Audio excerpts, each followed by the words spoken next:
Yes, police station. ആശുപത്രിയിൽ ഞാനിതാ വരുന്നു.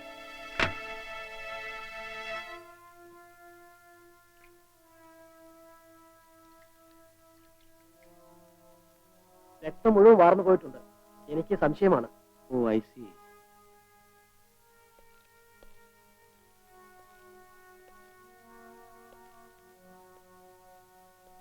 വ്യക്തമായിട്ടാണോ സംസാരിക്കുന്നത്? അതെ സാർ. ആരാ? ഇൻസ്പെക്ടർ അദ്ദേഹമാ. സാർ, എന്താ? ഞാൻ ഇനി ജീവിക്കില്ല സാർ. നിങ്ങൾക്കൊന്നും സംഭവിക്കില്ല. ഞാൻ ഡോക്ടറോട് സംസാരിച്ചിട്ടാ വരുന്നത്. എനിക്ക് സാറിനോട് ഒറ്റയ്ക്ക് സംസാരിക്കണം. നിങ്ങളെല്ലാവരും പുറത്തു പോകും.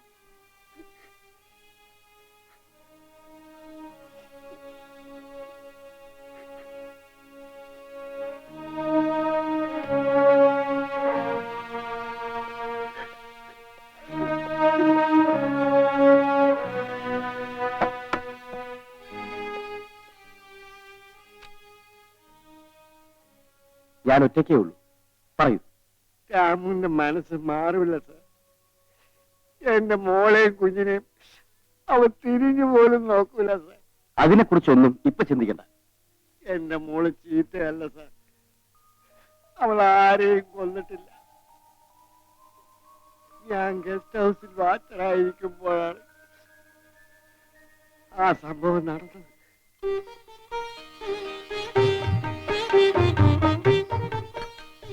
അച്ഛൻ കുഞ്ഞിനെ തരൂ, അല്ലെങ്കിൽ അച്ഛന് ചൊവ്വേനേരം ഉണ്ണാൻ കഴിയില്ല. നീ പോടി അവിടെ നിന്ന്. നിന്നെ ഞാൻ ഇങ്ങനെയാ വളർത്തിയത്. അല്ലടാ മക്കളെ, പായസൊഴിക്കട്ടെ അച്ഛാ? ആദ്യം അങ്ങോട്ട് ഒഴിച്ചു കൊടുക്ക്. ഈ ആണ്ടിലെങ്കിലും ഒന്നിച്ചോണം കൂടാനുള്ള ഭാഗ്യം ഉണ്ടായല്ലോ ഈശ്വര. ഞങ്ങൾ പട്ടാള ക്യാമ്പിൽ ഓണസദ്യ നടത്താറുണ്ടമ്മ. അതിനി എത്ര വലിയ സദ്യ ആണെങ്കിലും സ്വന്തം വീട്ടിൽ സദ്യ ഉണ്ണുന്നത് പോലെ വരാൻ പോണില്ല. അത് നേരാ. ഏടാ കൊച്ചു കള്ള, നീ അപ്പൂപ്പന്റെ ഇടയിൽ ഉപ്പൊഴിച്ച് കളഞ്ഞല്ലോടാ.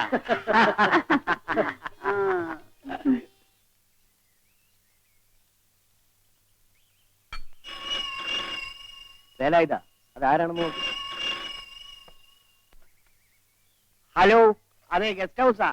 ഓ, തമ്പി അദ്ദേഹം ഉണ്ട്. ശല്യമായല്ലോ. വീട്ടിലും കമ്പനി ഓഫീസിലും സ്വൈര്യത കിട്ടാത്തത് കൊണ്ടാണ് ഈ കണക്കുകളൊന്നും നോക്കാൻ ഇങ്ങോട്ട് വന്നത്. ഇവിടെയും ആരും ഇരിക്കാൻ സമ്മതിക്കില്ല. ഓട്ടോമൊബൈൽസിനാ. ഹലോ, അതെ തമ്പിയാണ്. ദിവാകരൻ പണം കൊണ്ട് തന്നില്ലേ? ശരി, ഞാൻ അങ്ങോട്ട് വരാം. അളിയനാണെന്ന് കരുതിയാ വിളിച്ച് മാനേജരാക്കിയത്. അതിപ്പോ എനിക്ക് കുരിശായി. ദിവാകരൻ സാറ് മറന്നുപോയതായിരിക്കും മുതലാളി. അതെ അതെ, 24 മണിക്കൂറും ബാറിൽ കഴിയുന്നവന് എങ്ങനെ മറക്കാതിരിക്കും? ആ, ഞാനന്നങ്ങോട്ട് ചെല്ലട്ടെ. താൻ ഈ പുസ്തകങ്ങളെല്ലാം എടുത്ത് രാത്രി വീട്ടിലോട്ട് വരും.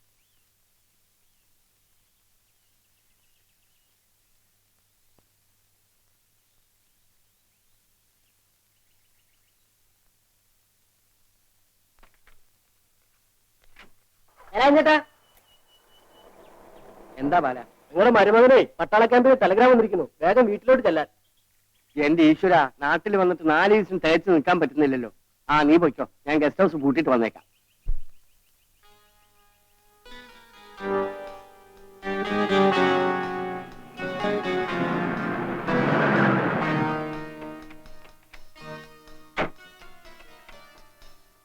ആ, വേലായുധ ചേട്ടൻ കേട്ടാ? വീട്ടിലൊന്ന് പോകേണ്ട അത്യാവശ്യമുണ്ട്. ആ, എന്നാലെ താക്കോലിക്ക് നമ്മുടെ ഓഫീസിലേക്ക് ഒരു സ്റ്റെനോയെ കിട്ടിയിട്ടുണ്ട്. ചില കാര്യങ്ങൾ പറഞ്ഞ് മനസ്സിലാക്കാൻ. വാടി പെണ്ണെ, ചില കാര്യങ്ങൾ മനസ്സിലാക്കാനാ.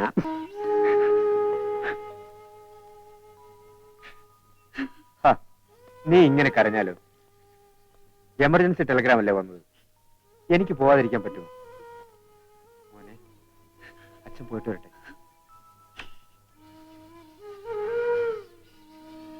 ഉടനെ തിരിക്കുകയാണോ? അതെ അമ്മാവ, ഇപ്പോഴേ പോയില്ലെങ്കിൽ ഗോഹട്ടി എക്സ്പ്രസ് കിട്ടില്ല. എത്തിയാൽ ഉടനെ എഴുത്തയക്കണം. എന്നാ വൈകണ്ട.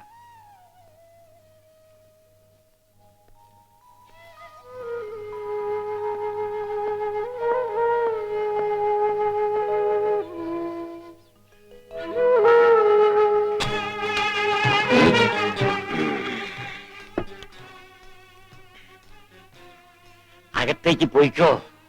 ആ വാച്ചർ വരുന്നതിന് മുമ്പേ അവളെ പറഞ്ഞയക്കണം.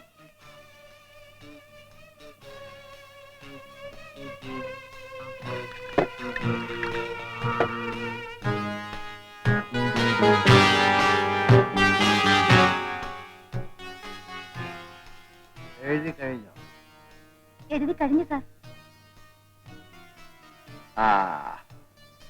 Very good.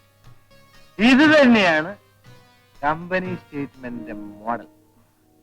നേരെ ഇരട്ടി സാർ, എന്നെ കൊണ്ടുവിടണം. എന്താ ഇത്ര ധൃതി? നല്ലൊരു ജോലി കിട്ടിയതിന്റെ സന്തോഷമൊക്കെ വേണ്ടേ? എനിക്ക് ജോലി തന്നതിന് ഞാൻ എന്ന് നന്ദി ഉള്ളവളായിരിക്കും. ഈ നന്ദി പറിച്ചുകൊണ്ടൊന്നും കാര്യമില്ല. ഞാനൊരു പാവപ്പെട്ടവളാണ് സാർ.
നിങ്ങളെന്തിനാ രാത്രി പാടുപെട്ട് കൊണ്ട് വന്നത്?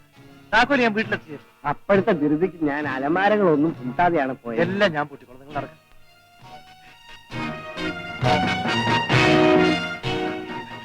നിങ്ങൾ എന്താണ് ഈ പറയുന്നത്? ഒന്നുമില്ല ചേട്ടാ, ഒരു ചെറിയ അബദ്ധം. എന്ത് പറ്റിയെന്ന്?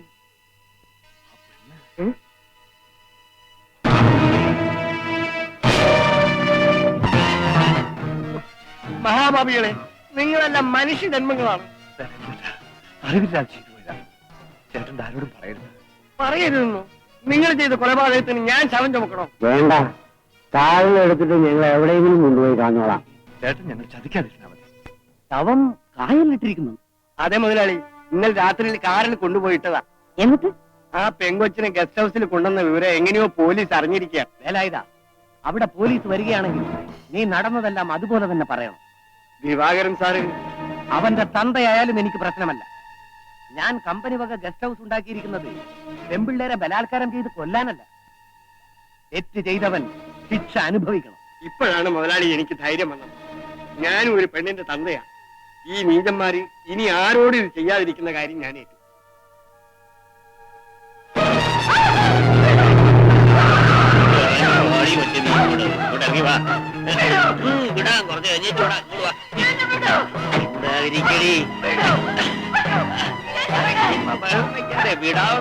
കഴിഞ്ഞിട്ട് വിടാ.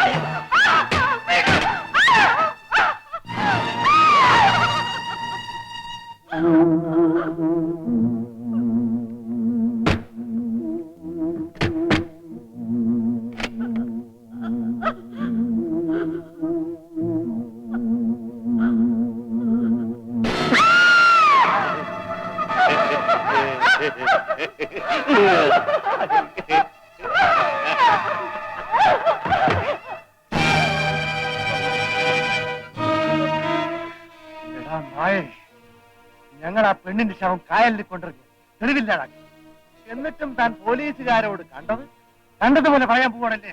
ഞാൻ പറയുമടാ, നിന്നെയൊക്കെ തൂക്കുമരത്തി കയറ്റിയാലേ ഈ നാട്ടിലെ പെമ്പിള്ളേർക്ക് ജീവിക്കാൻ പറ്റും.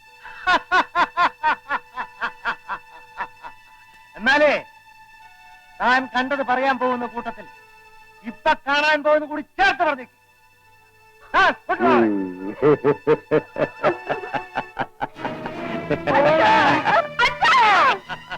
തങ്കമ്മേ,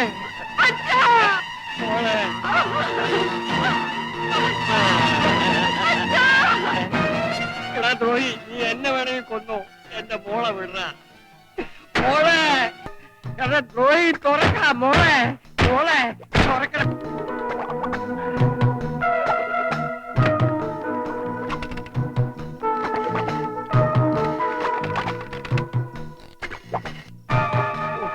എന്റെ ദൈവമേ,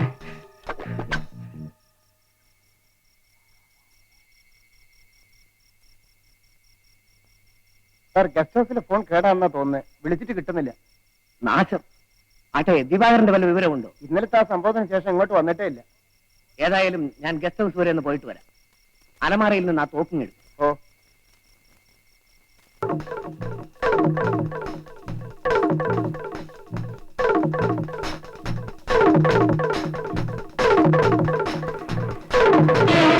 മുതലാളി, മുതലാളി.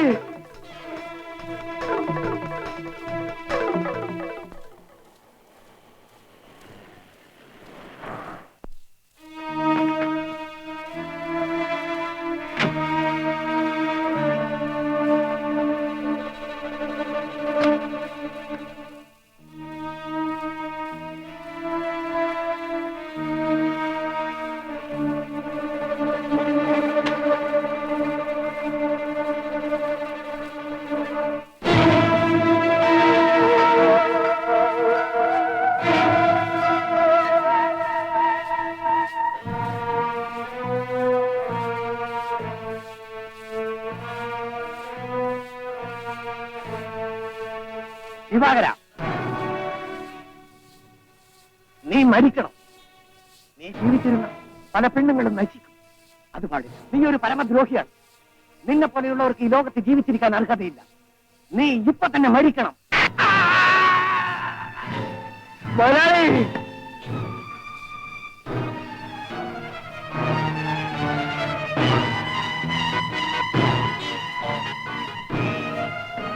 എടാ ദ്രോഹികളെ, നിന്നെ ഞാൻ വിടാൻ എന്റെ വിടാൻ. ഇതാണ് സാർ നടന്നത്.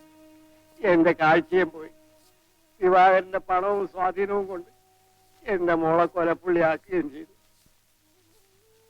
നാട്ടിലെത്തിയ രാമുവിനെ എല്ലാവരും കൂടി ചേർന്ന് തെറ്റിദ്ധരിപ്പിച്ച് ഭ്രാന്തനാക്കി. എന്റെ കുടുംബം മണ്ണോട് മണ്ണായി.